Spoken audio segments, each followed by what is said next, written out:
Good afternoon or good late morning, everyone, depending on where you are. This is Tim Sarrantonio, Neon One. Excited for today's presentation. We are going to be covering a wide range of items. We're going to start up in about 2 minutes or so. Just wanted to open things up early for those general housekeeping items. Also going to go ahead and share my screen so people can see that.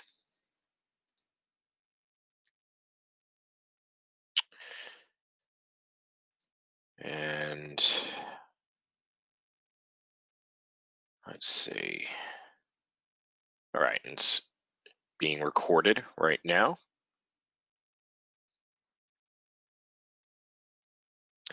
So again, we're going to get started in about a minute. My name is Tim Sarrantonio, Director of Strategic Partnerships at Neon One. Today's host for this State of the Sector report for you folks. We're going to be diving into the Giving USA data in a big way, but also a bunch of other data sources. So this is going to be your one-stop shop for kind of the pulse of the industry right now. Bold claim, but I think we got the data to show it. Pretty excited about today's presentation. We're going to be covering a wide range of items and some tactical ways that you can think about the rest of 2020. Well, again, we're going to go ahead and get started very shortly. Housekeeping items, yes, this is being recorded. There are some downloadable handouts. You can ask questions. I'll try to keep up with those on the fly, but we'll definitely have dedicated time for Q&A. We're going to be covering a lot of different stuff today, so excited. And again, we're going to get started in about maybe 30 seconds out of respect for the people who are just logging in. Numbers are starting to tick up pretty quickly right now. I want to welcome all of you and thank all of you for giving us your attention and time today. I know it's we're all getting Zoomed and webinared out, but I think that this one's a really, really exciting presentation and dive. But I'm going to be paying attention to the questions, so please make this as interactive for me as possible. I even have a poll. I have a poll. All right, we'll give it until 2:01 Eastern time, and then we'll dive in.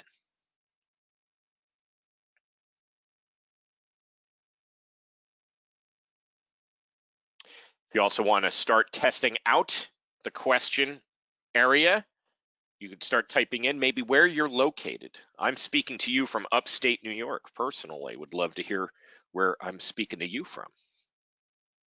Also, help us test out that chat question area. We got Columbia, Missouri. Welcome, Carrie. Quincy, Florida. Houston, Texas. DC. Minneapolis, Washington. Western Washington to be exact. Bridgeport, Connecticut. Kansas City, Nashville, Baton Rouge. We got a wide range of folks. So good thing this is the Giving USA report. So we're going to be diving into that. Burns, Ohio, or Burns, Oregon, not Ohio. Very cool. Thank you, folks. So we do, and also one of the things that we do have here is that we have a Neon One staff member, Ronnie, with me today. So she'll be either chatting over to you, Ronnie, if you want to start maybe kind of clearing out the Q&A for me as well, that would be great. And let's go ahead and get started. We got a lot of stuff to dive into today. Welcome to everybody from around the United States as we dive into the Giving USA report and beyond. Again, a few housekeeping items. This is currently being recorded. So let's say Jeffrey from Louisville, Kentucky, can't make the whole thing. Do hope that you do stay with us for all of it. But if you can't, don't worry. We'll be posting this out to our YouTube channel. We'll be able to follow up with you, and got a lot of great things that the Neon One ecosystem might be able to help you with. And so this is just one of those pieces of content that we're going to be curating to help you make the most important decisions for your operations. If you're unfamiliar with Neon One, what is the chat? Where is the chat feature? You're using it. So I actually meant the Q&A feature in terms of that there is an actual chat that I might send out some information to you, by the way. But from a housekeeping standpoint, if you asked where the QA is, you're in it. And hello, Julia Campbell as well. So Neon One, if you're unfamiliar, is a technology and services ecosystem that currently serves over 35,000 social good organizations like you. Excuse me. We provide a wide range of services. We have a CRM. We have online fundraising tools that do things like peer-to-peer events and ticketing, giving events, client case management, web design. We do it all. So we're an integrated ecosystem that also works with larger partners, either curated software that makes sense when you need to use it, services partners that might be such as Julia Campbell diving in to the details that you need when it comes to your social media strategy, or important to today's conversation, institutional partners. Neon One has developed relationships with organizations like the National Council of Nonprofits, Giving Tuesday, Fundraising Effectiveness Project, and the Giving Institute on your behalf. So these are organizations that are going to be able to give us insight into translating this into for what you should do.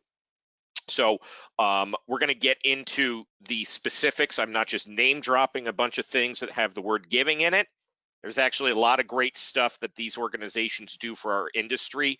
I know because as Director of Strategic Partnerships, I actually sit on the Executive Steering Committee of the Fundraising Effectiveness Project and am on the board of the Giving Institute itself, which helps produce the Giving USA report. So I'm in it. I've sat in the 4-hour board meetings to understand what to do with these types of things. So you don't have to, realistically. But what's also great about this is that we get access to these reports to start to understand them and put them in context for the larger trends in the industry. And so I'm going to, as we get through this, I'm going to unpack a few different items for you today. But what we're doing is having this kickstart a new set of initiatives. We're going to talk about something called the Generosity Exchange later on, which is our virtual conference. But part of that is a larger idea of thinking about data. There's a lot of companies out there that they have their own data and they like to hold on to it. But the reality is that openness and transparency is what we need more now than ever. So Neon One is initiating something called the Data Exchange. And this is going to be a wide range of research, of initiatives around sharing and opening our data in a secure as well as anonymous way. So a lot of aggregate analysis that we're doing, we're opening up to researchers. And so we're going to be doing quarterly webinars under this heading for kind of the pulse and state of the industry. A lot of times also when you hear about data from a company, they only talk about their data. I don't think that gives you an accurate picture of what is happening on a day-to-day basis for folks like you. And so even if you're not using our software, our stuff is going to be applicable. When we put out something through the Data Exchange, anybody would be able to actually utilize this. This is why we've partnered with the Giving Institute, Giving Tuesday, Fundraising Effectiveness Project to share and open this and make it easy for you to make decisions on that. So on that, what are we going to be unpacking today? So there's 4 key areas that we're going to use the Giving Institute data to kind of kickstart for us. That's only 1/4 of what we're going to be doing today. Giving USA just came out with their 2020 report, which actually is about 2019 data. And that's really interesting, but there's some things that might have happened the past few months that make it kind of a weird report to read right now, if we're going to be honest. So we want to actually address what we've seen with some larger industry data beyond the Neon One ecosystem's contribution on what is happening in 2020. What are the trends? What's holding up from previous years? And what is changing? Then we're going to drill down a little bit further. So kind of we're starting with the big, and then we're kind of going down a level each time. So level 3 will be looking specifically into our ecosystem and drawing from what's happening with our kind of CRM users. One of the really cool things is that we're able to do analysis of giving trends down to the, like, every 5 minutes I can get a refresh of data.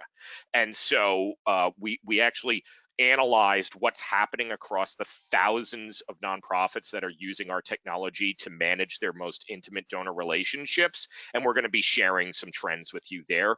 But Neon One is special because we also have insight into community giving days that go well beyond just immediate CRM users.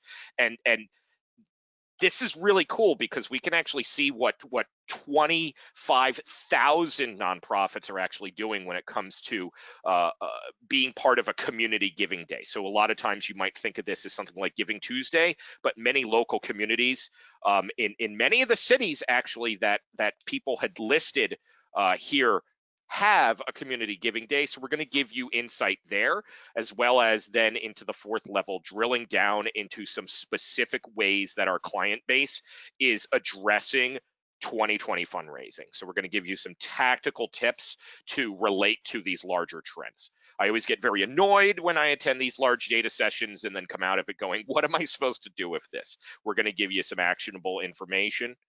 So awesome, just switched to Neon in June, and oh my God, has it been a game changer? Thank you very much for saying that. And guess what? We're analyzing your data as part of this. Thank you for being part of this analysis as well, again, in an anonymized and private way.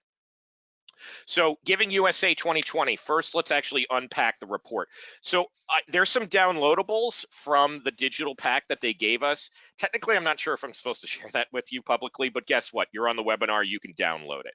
So there's key findings and an infograph. Feel free to download that. And so awesome. Hi, Cindy. I miss going to Breckenridge, by the way. I missed that conference. Beaver Resort was really, really nice. So welcome. So let's actually drill into the Giving USA report itself. And there are some downloadables as well as the slide deck. And I'm going to encourage you to get the slide deck for a few reasons, but pretty much there's a lot of graphics in there that you can reference. There's some resources that we have. So the deck is something that I encourage you to download.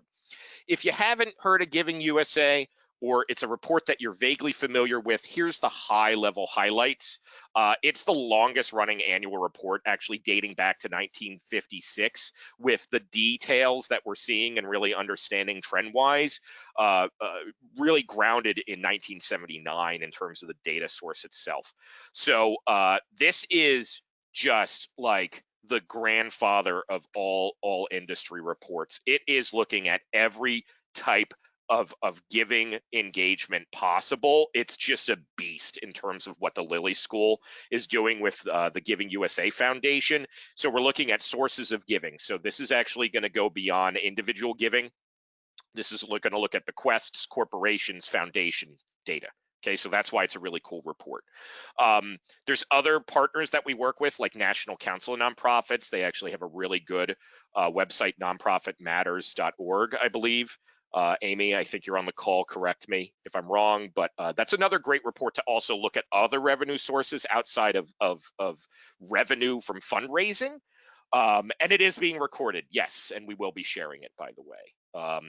But Giving USA report is just, it's funded, it's independent.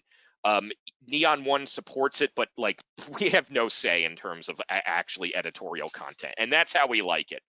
And a lot of this is sourced from 990 filings, things like Candid, which you might also know as GuideStar, U.S. departments, governments, things of that nature.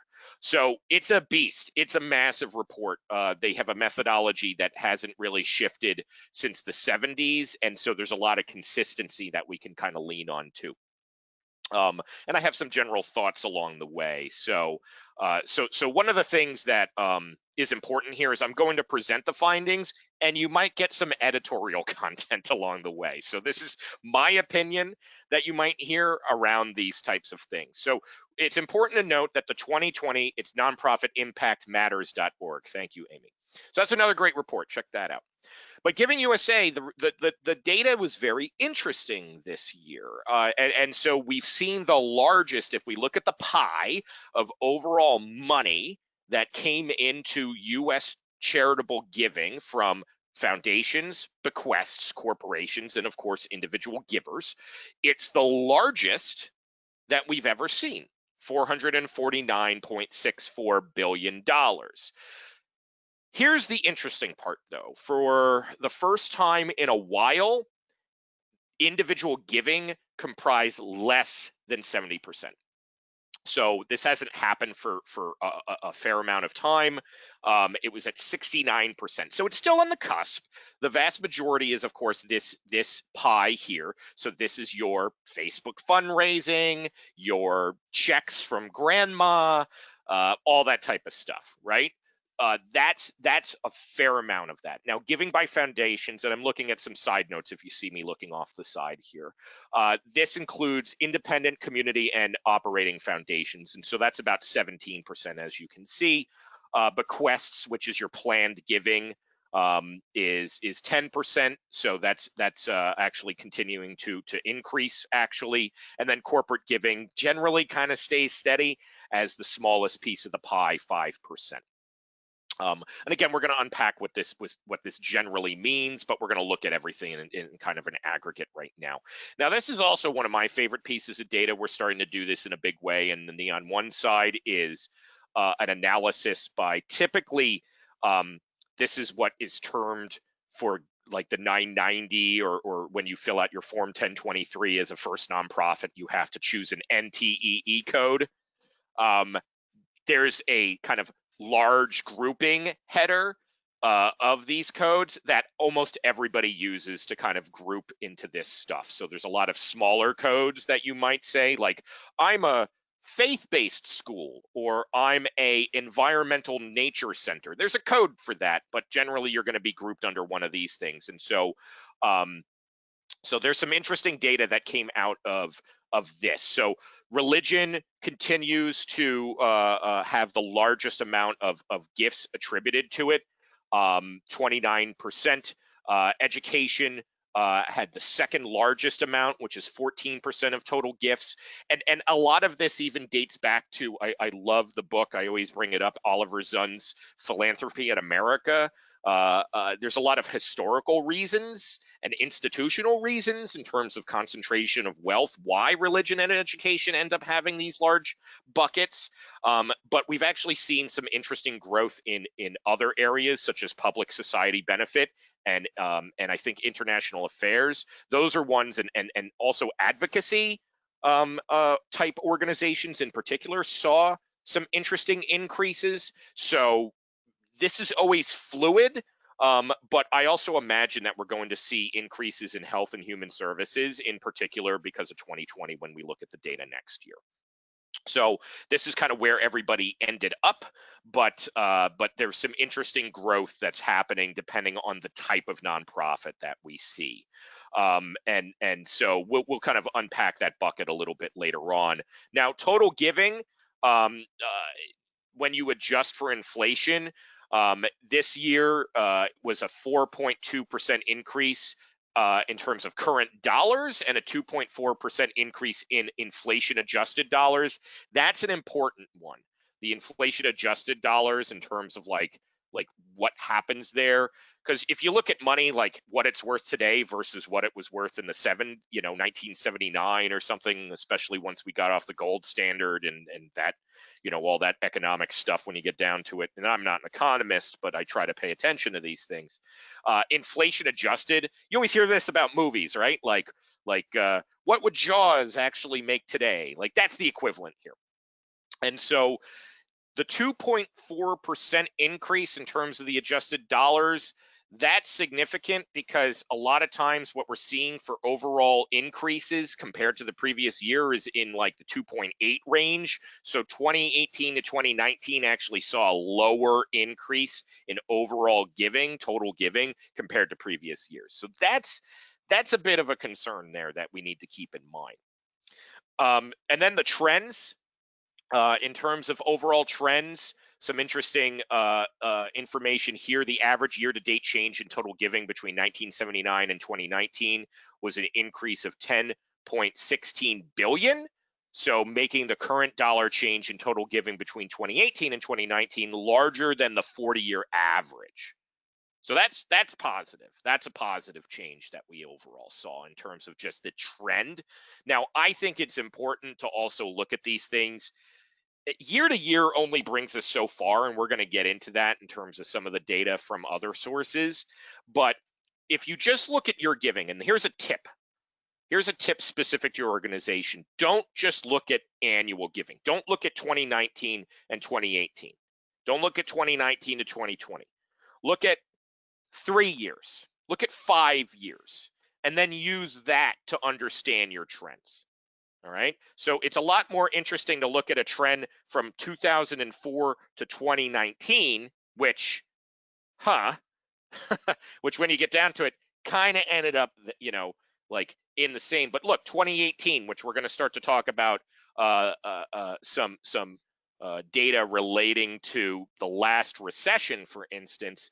Notice, interesting trend when you start to look at things in a few years period. So when you do your own analysis, when you do your own finance projections and things of that nature, look at 3 to 5 years. Don't look at year to year. Year to year is interesting. Go a little bit beyond. Giving as percentage of gross domestic product in terms of billions, as you can see, has generally been in the 1.6 to 2.1 range. There's always economic factors in terms of what this is going to impact there. The percentage of GDP in 2019, for instance, was 2.1. And then prior to the 40-year period of 1979 to 2019, total giving was consistently at or above 2% of GDP. And this fell to under that in the 70s, 80s, and then started to creep back up in the 2000s, but then dropped between 2009 and 2011. No surprise, there was a recession. And now it's starting to creep back up a bit. So generally, it's going to be around 2%. Here's my opinion on this. I personally hate tying giving to gross domestic product because that is a pure economic analysis of it that doesn't give credence or enough weight to other factors that the charitable sector provides, such as volunteer hours and other types of investment that go beyond simple economic analysis. So I think personally that GDP is a okay indicator of overall growth, but I think that we can do better. So that's just a little opinion in terms of GDP, but it's generally staying the same. It's generally staying the same. Now, as we enter into recession elements in 2020, do not be surprised if, however, this dips again under 2% in the coming years. Giving as a share of disposable income is actually a very interesting trend and also generally tends to align with GDP, it looks like, but this is more disposable income. So this is like, hi, I'm an individual household. What is the analysis here? So this is your average donor. What are they attributing toward their overall charitable goals? Like there's some people who they have a budget, right? And they say, these are the nonprofits that I'm going to give to this year. Others are more chaotic neutral like me. In terms of our Dungeons and Dragons references, I'm a little all over the place. I'm going to, have some organizations that I'm pretty consistent with, and then others that are going to be driven by just how I'm feeling. But I might have a general budget for this. And then it also gets interesting in terms of when you start to break down economics here.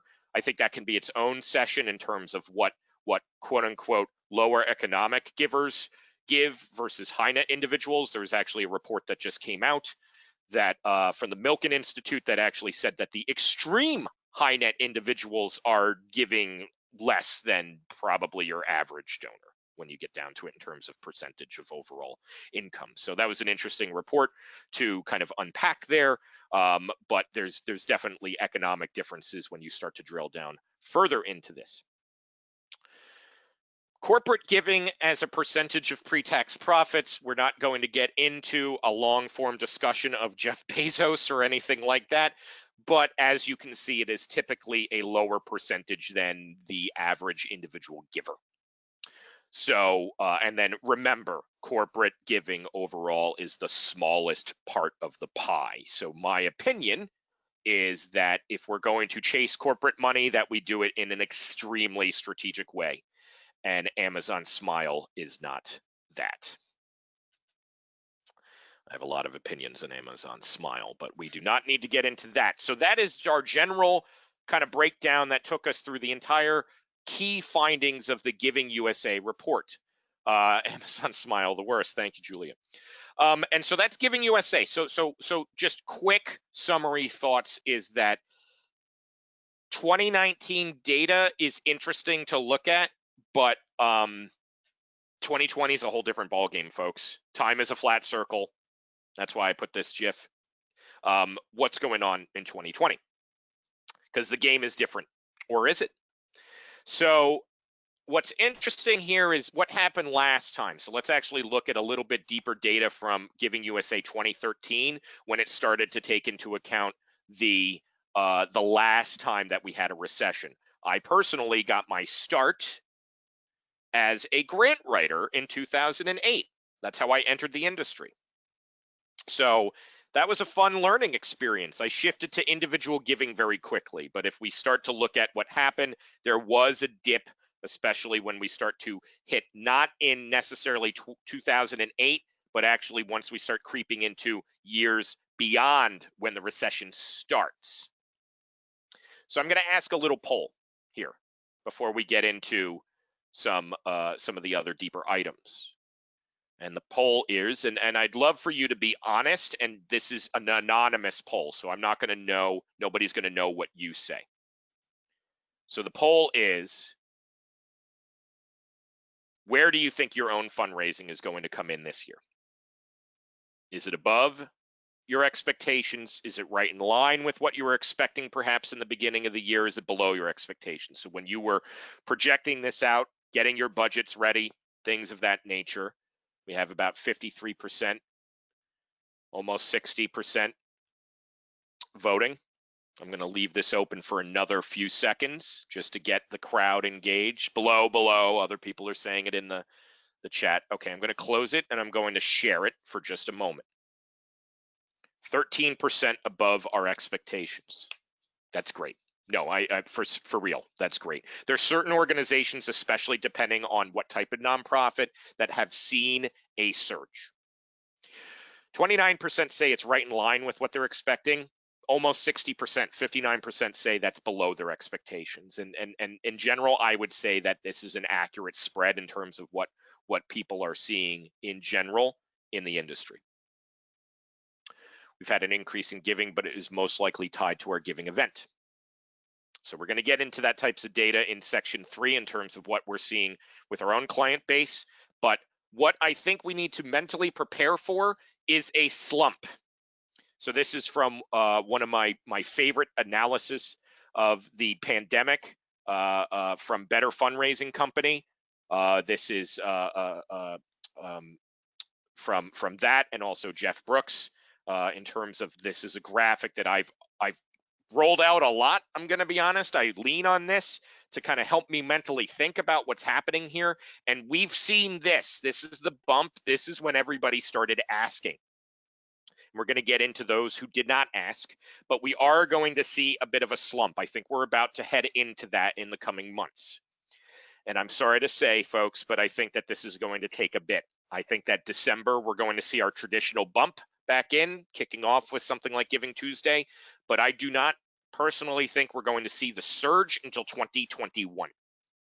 So there's some strategic things that we're going to talk about, tactical things that we're going to talk about that we think that we are going to suggest when it comes to how you can get through the slump. But this is how you should probably think and prepare your board and your executive directors for the coming year. So with that said, what have we been seeing in terms of the real-time data? So we are finishing up Q2's analysis, but Q1, which hit us in March, so we started to see some elements in terms of March for the Fundraising Effectiveness Project. What did we see? So if you are unfamiliar with the Fundraising Effectiveness Project, this is a data initiative that's part of our data exchange initiatives that relate to real-time data being loaded in from several different software companies. So our friends at Donor Perfect and our friends at Bloomerang also are part of this, and we're all looking at the same very simple data points. When did somebody give? What did they give in terms of an amount? And is it the same person, but we only know that person by a unique ID that has no information about who they are? So this is nothing that would say Tim Sarrantonio gave $50 on the 20th of March. It would just be like 1, 2, 3, 4, 5 of this organization gave. So everybody feeds in to this large database, and we analyze this on a monthly basis. So we're finishing up some elements of Q2. That report should be out soon, afpfep.org. Got some exciting news when it comes to them that I'll share later on, but overall, retention continues to fall. The repeat donor retention rate is falling from 23.4% in 2019 to 22.7%, which means that donor retention is continuing to not be great. So this means that somebody came back. This is not a first-time donor coming back the second year. This is somebody who's given for a few years and then is consistently coming back. So we're actually under 23%. We're probably going to, if trends continue, be under 20% within 5 years. Even more concerning and alarming is first-time donor retention, new donor retention rate. So somebody who gave in 2019 in January has not come back in 2020. Only 6.7% of those people. So what does this tell us? One, we need to invest more in donor retention overall, and specifically new donor retention, because if we start to think about acquisition of donors and retention of donors, getting new donors and then basically saying goodbye to 95% almost, that's money down the drain. That's money down the drain. You did this big event, they came in for the first time, and then you're never going to see them again. How can we solve that? So that's a good question to ask you in terms of your own fundraising operations. We're going to get into some strategies on that tactically a little bit later on, though. Silver lining, though, I want to share, because this is not a doom and gloom session. This is a we want to inspire you session and give you aha moments in your own fundraising. And so donors that gave under $250 and below went up 5.8% compared to 2019. That's great. That's a really, really encouraging statistic. So this is things like peer-to-peer fundraising, Facebook fundraising, a lot of digital engagement, or those small checks that are coming in. Your faith-based organizations that are giving $10 or things like that here or there. This is very encouraging data. Giving events also, this is where that falls in too. So we'll unpack that specific to the Neon One ecosystem very shortly. So overall, as we wrap up section 2, first, Giving USA, we saw the larger understanding of the importance of individual giving, but foundation giving actually is starting to creep up further. Bequests are starting to creep up further. So those are important areas that other parts of your fundraising operation should still continue to invest in. Then as we look at what's happening in 2020, we're going to see a little bit more of that very shortly specific to our ecosystem, but overall, we should be preparing for a period where giving might go down, but it's going to come back. Okay, it will come back, folks. We're going to get through it. And so those folks who are seeing below expectations, if you hold the line, if you get through the next few months, we can use fourth quarter to hopefully propel into a very strong 2021 campaign as well. And again, remind your board, we need to look at this in a 3 to 5 year trend and then lean into that. So don't just look at your donor retention year to year, look at your donor retention in a kind of little bit larger time frame. So what are our clients seeing? So we're going to break out two primary buckets. We do a lot. We serve thousands of organizations. So what are we seeing in terms of our own internal data? So I get a monthly update in terms of giving trends. And so this is what we've seen from January of 2019 into 2020. And guess what? Actually, the news is good, folks. The news is good.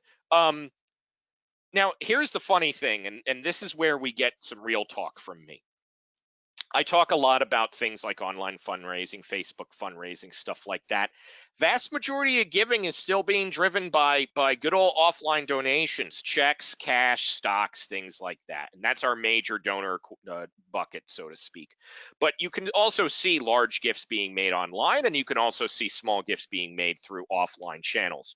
The data is pretty clear, and we actually talked about this with Taylor Shanklin and T. Clay Buck in our last session as part of our MPO's Rise campaign about digital versus direct mail. Omni-channel communications actually drive the best response rate. So you might have somebody who sees a great email campaign or a video that you did, and they'll still send in a check. Or you get a letter, and then they go and donate online. So this does not tell you give up on online. What this says is that it's pretty clear that the vast majority of revenue is still being driven by offline sources. Now, some elements about our data here that I like to point out, especially for our friends in the data nerd world, is that some of the increases that we're going to also talk about is because we've had more clients come on, but the other caveat there is that we've removed weird outliers. Going to be honest, some of our lovely CRM users do like to put in that they received a $10 billion check. For analysis like this, we remove that. So this is generally a very, very accurate representation of giving. What I see that I want to point out this red line at the bottom here, which is online ACH donations. You don't see it, but it is actually starting to creep up a bit. And so this is something that if you haven't enabled it as part of your suite of services for any provider that you're using, if they offer ACH, give the option. We're going to get into that later on, but make sure to offer the option, especially now in the pandemic. We've started to see that creep up because people are not, it's not that they're necessarily uncomfortable sending a check, it's that the nonprofit staff is not as comfortable cashing the check. Love to hear in the chat if any of you have actually seen that in your own operational delay, where we've actually had a little bit longer time in terms of check entry that we're seeing, because people just can't get into the office where the checks are getting sent. Right? So would love to hear if that's your experience, but we are seeing that. And then, of course, your typical spikes in online giving. Now, when we start to actually understand and unpack this a little bit further, online versus offline donation volume, I don't even necessarily like that I put versus here. This isn't it's kind of like Batman v Superman, right? They end up being friends at the end. And so small but mighty. What this means is that while we've seen a decline in the average size of gifts, went down compared to the first two quarters of this year versus last year. So we have June data, basically January from June 2019 to 2020. Average size gift has decreased, but the overall totals have increased on both sides, especially that offline total. So this means that more people are actually writing checks, more people are donating online. So let's look to our friends over on the chat, see what people are saying. Yes, we've been taking turns to go into the office and pick up checks and make the deposit. I know that. I had to do that. I had to walk over to another building in order to drop off the checks. And then I also had to walk over when I was working at my last job before Neon. I had to walk over to another building to process the credit card donations up 3 flights of stairs. It's the equivalent of walking through the snow barefoot. Yes, we aren't getting to the office enough. I have to call a major donor today because the check was too old when we finally picked it up, asking everyone to give online now, including foundations. That's major. That's major. I used to process and deposit checks 2 or 3 times a week. Now I'm doing it 2 times a month. That's big. That's big. Definitely a lag in processing our gifts that come in via check. And that's actually where the delay of the Fundraising Effectiveness Project is coming in, is because we're anticipating those delays in check entry for offline, by the way. So what's been really fascinating here is specific to June, our clients actually saw a very healthy increase compared to 2019. So we actually saw higher donations in June 2020 compared to 2019. We're able to get a check scanner from our bank, so we don't have to get to the bank. We're also trying to get to the office at least 3 times per month if we aren't in lockdown. Weird times, folks, weird times with all this stuff indeed. So we're going to get into tactical things that address some of these elements here, but overall, what we're seeing in terms of 2020 giving in our ecosystem is very, very encouraging. And it's important to us to talk about offline. I think too many companies zero in on the fact that they process online donations and they kind of downplay the importance of offline as an engagement tool, and that's just not realistic. So that's why we want to talk about that too. So always talk about and think about your channel engagement for how you're communicating should be omni-channel, and it should also be omni revenue source, which we will get into tactically. So a campaign example that we saw this with is with a client, the Huntington Arts Council. They actually invested time into Giving Tuesday Now, and they initiated a campaign that actually brought together several Long Island organizations under the Giving Tuesday Now banner. Not sure if Kieran's on this presentation. Say hello if you are, Kieran. If not, we're actually going to hear about this campaign at our upcoming virtual conference.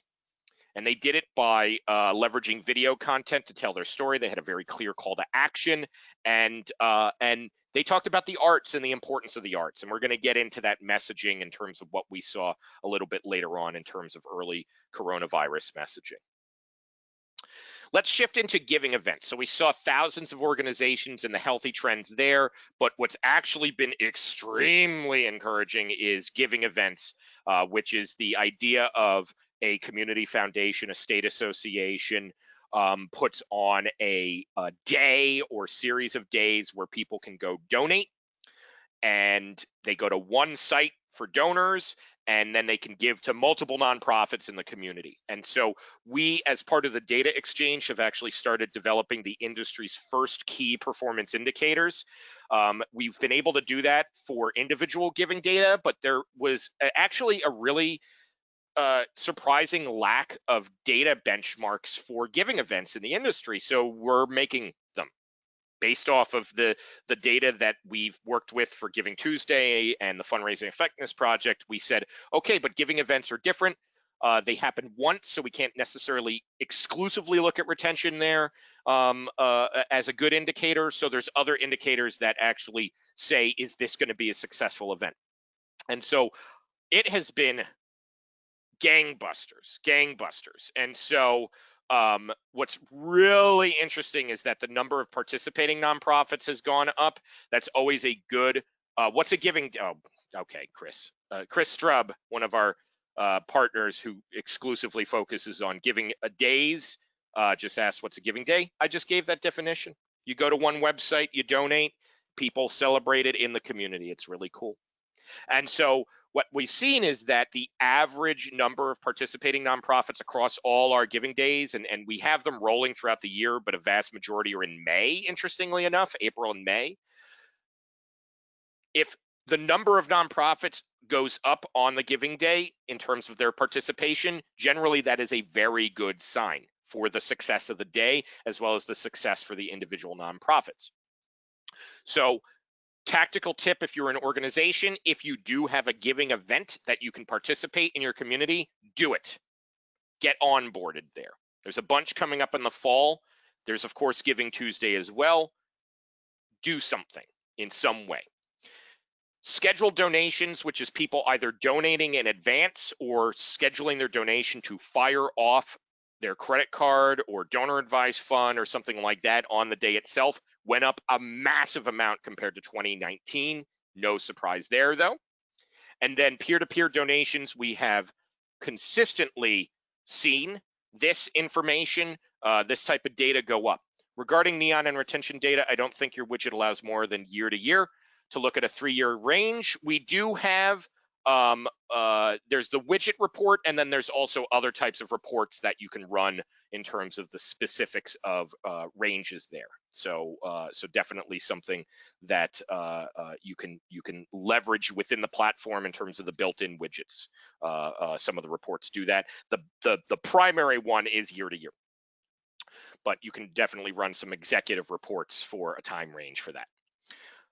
So go to reports, executive reports. There's some stuff there. Peer-to-peer donations continue to go up. Very encouraging stuff there.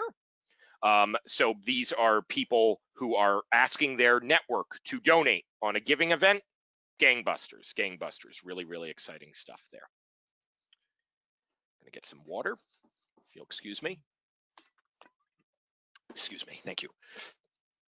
The best example that we've seen, not in terms of overall size of the day, we've had some days that have actually run more than this, but Arizona set the tone because they had their day on April 7th, and this is like, we're in the middle of the pandemic and it's just happening, and what are we supposed to do? And so they launched their day, and it really helped set the tone for what other successes that we're going to see across giving events in the country. They did great. They went up. They were like 3.6 million in 2019. So to jump to 6.1 million, $150,000 just for their relief fund, like really, really awesome stuff. And then this is also a spotlight that we're going to be having in the Generosity Exchange, which I'll explain what that is a little bit later on, but it is our upcoming virtual conference.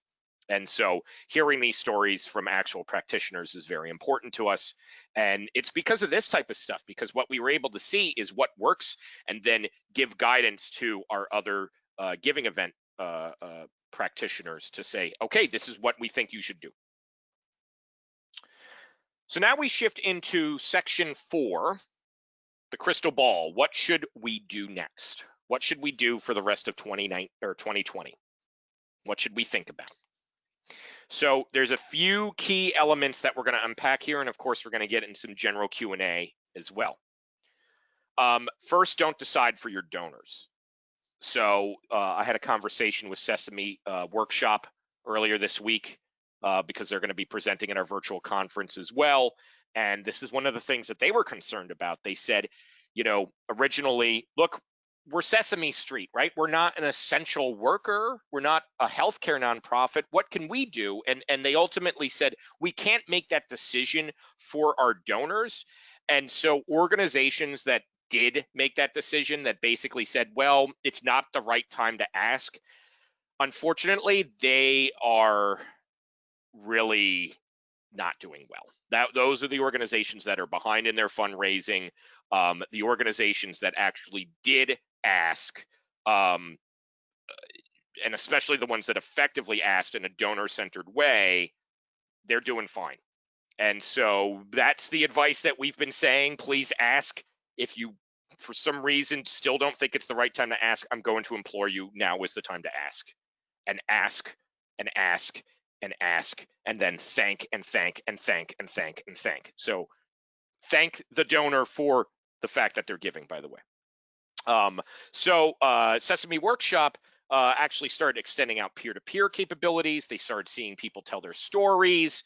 You know, I donated to Sesame Workshop. I have 3 kids. They're all under 5. I have twin 3-year-olds. March through like June was not great, and Elmo saved our butt a lot of ways. So like, every nonprofit is an essential service. Ask yourself if you do have some hesitancy, if we disappeared, what would our community lose? And that is why you do not decide for your donors whether you should ask.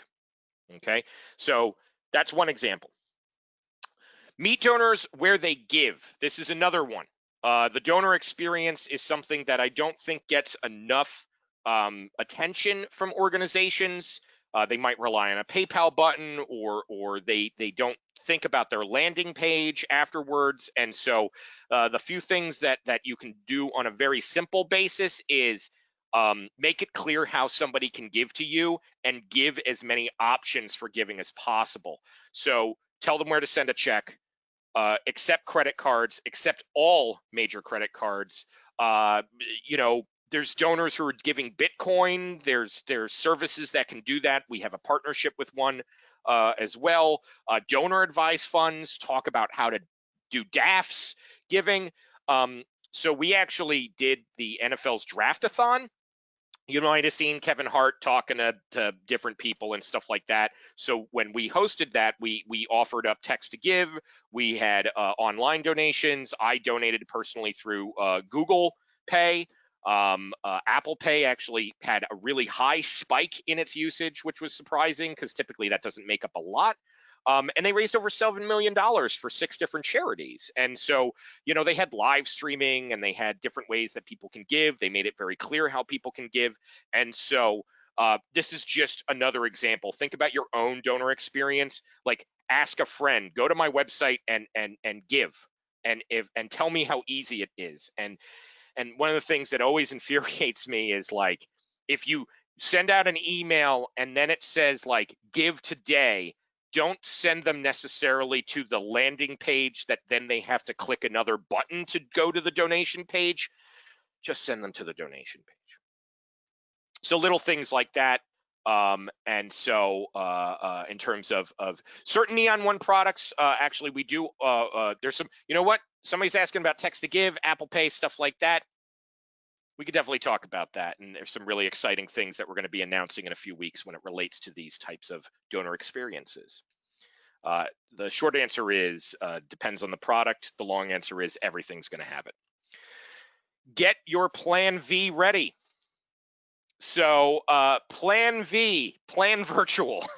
So do not cancel your gala. Do not cancel your 5K. Consider shifting it to a virtual environment. I'm pretty excited about this one. I believe it's just getting announced today. Our friends at the Ullman Foundation are spearheading the Move Maryland initiative. So this is actually getting different organizations to join, different nonprofits. So while Ullman is an individual nonprofit, they're kind of taking a big tent giving event type approach here for activities. So Taibo, running, stuff like that. I did Peloton this morning, for instance. I got my watch, right? Like activity tracking, this type of stuff. You can do this. You can do live streaming. You can track real-time engagement with platforms nowadays. And these are things that the shift to a virtual event is a lot easier now with the technology, and it's only going to get easier. So don't cancel, and then also think about the future of having a virtual component. Imagine being able to, we go back to the days where you can have the gala and all the people are in the room together, but then look, I'm a parent, stuff happens. What happens if I still have the ability to participate in the event, even though something happened and my babysitter canceled, right? Like, we have to remember that if we go back to this, don't decide for your donors, that includes their ability to participate in events. Virtual ensures that they can participate. I even did a presentation on if you have and live in a community that has bad internet, there's still opportunity for virtual events there. So there's really no excuse at this point in terms of not having a virtual backup at the very least. We've curated a few resources. This is why I'm going to encourage you to download the deck, because of the simple thing that this has tons of resources. So this is one reason to get the deck, is that our MPO's Rise campaign continues to spotlight coronavirus resources, legislative updates from our friends at National Council of Nonprofits. They are attempting to expand the universal charitable deduction higher. Hope they do. It's not in current bill, but hopefully they do that. And then there's some great breakdowns. Actually, National Council's Amy Silver O'Leary pointed me to this great nonprofit quarterly article. So we link to that there. That Better Fundraising Company and Jeff Brooks analysis. There's actually a really deep like playbook on how to get through pandemics. Pivoting is great until it gets us in trouble. So this is also like that break toward like going too hard on the virtual side of things. So we like to kind of, fundraising's hard, folks. There's nuances, right? So like we want to give you as much direction and information as possible, and also how to shift to the virtual environment. So definitely going to be open for Q&A at this point. Before I get into that, though, I do want to tell us, out of respect for everyone's time, about the virtual conference that we're having called the Generosity Exchange. What I'm going to do is I'm going to go in the chat to everybody, and I'm going to hook you up. If you register with that link that I just gave you, that knocks money off of it. I would love for a bunch of you to register, because we're going to hear from Arizona Gives. We're going to hear from Sesame Workshop. We're going to hear from Huntington Arts Council. We're going to hear from Julia Campbell and a whole executive directors panel. We're going to hear from basically 50% of our sessions are practitioners like you. And so connect with your peers. It's a really awesome platform. This is what it looks like. You'll be able to check out all the different speakers. Here's the full agenda for everything. We got a keynote with a bunch of folks. We got fundraising fundamental workshop, cybersecurity, why I love spreadsheets, lots of stuff. So yes, this is like our plug, but notice it is like very not a conference that is shoving product in your face. Okay, that's what we're really proud of here, is that there's just so much actual practitioner items. We're working on CFRE credits for this too. So a lot of cool stuff. And then we also have some really fun social events too. So we're going to be doing some nonprofit trivia with our friend Chris Strub, for instance, doing a live stream for later in the night. So definitely use that code, sign up. We hope to see you there. We're going to go back, and I want to hear some questions. So let's go ahead and stop necessarily sharing my screen. We're going to look at my face. Sorry, everyone. What questions do you have? This is a lot of information. I understand that, but we wanted to also give some actionable items. So what can I help answer for you folks? Got about 5 minutes. What are you worried about? What do you think that you want to know to address the fact that 60%? All right, just for clarification, from your 2020 numbers, were from January until today. I cut out July data. We had some early July data, so that's basically 2020 data into the end of June. I had some July data. It just wasn't significant at this point because the month hasn't closed out. Great question, Dawn. We're going to be making more resources for that. What platform do you recommend for virtual event assistance? Well, Neon One does do this stuff. So we do have a platform that, for instance, the NFL use, that many of our peer-to-peer organizations are using for their 5K. People are moving their events like a gala for tickets there. So we do have that type of stuff. However, there are some other great platforms. We have partners that do like auctions, right? Like we're not doing auctions. So like ClickBid, that's a solid platform that we recommend when it comes to like the virtual auction space. Okay, Colorado Gives Day is one of the giving days you include in the overall analysis. Correct. Colorado Gives is part of the Neon One ecosystem. And Dana will actually be speaking at the virtual, the Generosity Exchange. So yes, they are part of that analysis. All right. Our travel from Africa to the US is stopped, so our online is our only option. Yeah, I mean, that's the unfortunate thing, especially if you're working international, thinking about options for online is kind of where you can get in there. But also, like, how can you create those experiences that maybe it's a video that you can get over to people, and maybe like the streaming portion might not work, but maybe they can open their computer and play it on their own at another time. So that's another one. All right, let's keep going. Thank you for attending. Somebody said this is a great webinar. I hope it was. We're using Pathable for our conference. Love the Wonder Woman costume. Okay, yeah, let me talk about that. Okay, so that's for one of my twins, and if she goes potty for a week straight, she earns that. Sesame Street actually called me out on that. So okay. All right. I read that. Okay, I do want to address this one, and I want to be respectful about it.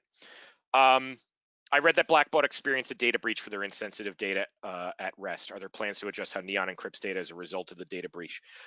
Great question, Ashley. The thing that I want to state there is that data breaches, like we saw it with Twitter that same day, we do have policies in terms of immediate notification to clients and things of that nature when it comes to any sort of data breaches. Thank God we haven't had anything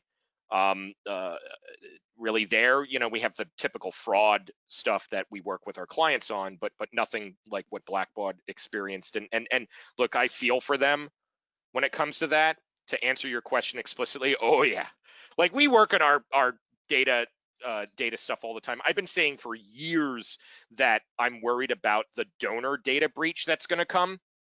And so we spent a lot of time working with our hosting partners and our own internal security. So we beefed up two-factor authentication. You know, we're working on PCI level compliance 1 internally. We already have it through a partner, but we want to have that in-house. So you know, encryption and backup of data across all types of things. Data is like privacy and security is priority number 1 at Neon 1. And I feel for the folks over at Blackbaud. I know that's not a fun last few days that they've had there, and it can happen to anybody realistically. So this isn't a situation where it's like, haha, no way, you know. It just makes us think, like, what can we do as an industry? And realistically, I'm going to be honest, it's why I added a data session on security for the Generosity Exchange, so that's actually being done by Tech Impact. That's like a reason alone to sign up for that session. Linda Waddup is going to be doing it, and that's like for your own nonprofit. And I immediately shifted into finding partners around data security for nonprofits if they're interested in that. So we're working on that too. Great question, Ashley. Thank you. Okay, let me see. I know there were some other questions. All right. Very pleased that you're on our side. Oh, stop, Jeffrey. Thank you. You're on my side. That's how I see it. Any data on money raised from virtual events versus in-person events? Increase, decrease. That's a tough one. That's a tough one, Jennifer. I wanted to do a deeper dive into that. That's actually some of the plans for the data exchange initiatives, is to do that, is to start to look at our kind of events platform for that type of thing. Actually, we're working on a new events platform that we're going to talk about in 2 weeks. That's actually like a dedicated component that's going to make that stuff super easy. But in general, I'm hearing anecdotal evidence that there's some very, very good successes on virtual events. Anecdotally, I know that's not a data answer. I want to give you a data answer, so I'm not gonna BS you on that. But some people, they're not going to see the same. If we're going to be honest, some people are going to see. Click bid for virtual auctions. Love the Wonder Woman. Thank you. I know, Chris, you asked a question. How long will it take for the Neon One team to start a new community giving event? Depends on the community. We have a new SaaS platform to spin things up a lot quicker, but the community also needs to be bought into that type of thing. So that's something that we take very seriously. Any other final questions? I know we're at the top of the hour, folks. I'll answer maybe one more. I hope you had a good time. I hope this was useful. Okay, for those who are sticking around, the 59 of you or so, I do want to tell you that the next big initiative that I am personally working on is a massive dive into recurring giving. Recurring giving. We're going to analyze about 1.7 million records. And we're going to look at, actually, we're going to overlay that with the types of nonprofits. You always hear these reports and it's like, oh, like recurring giving went up. And it's like, yeah, but is it a organization that's like Charity Water that has like $50 million that they can put toward this type of thing? So that's our next big thing, and that should be. I'm doing a presentation for our NOVA, the Association of Researchers, in November for that. So we want to have that at least get a soft debut in Q4. I hope I can share that with you. Register for the Generosity Exchange. I hope to see you there, folks. We got some really fun stuff, and all of you are awesome. All of you are doing great work. So this will go up. The recording will be out. We'll reach out. Let us know how we can help you. That's the most important thing. Have a great day, folks. Hit me up on LinkedIn if you want to.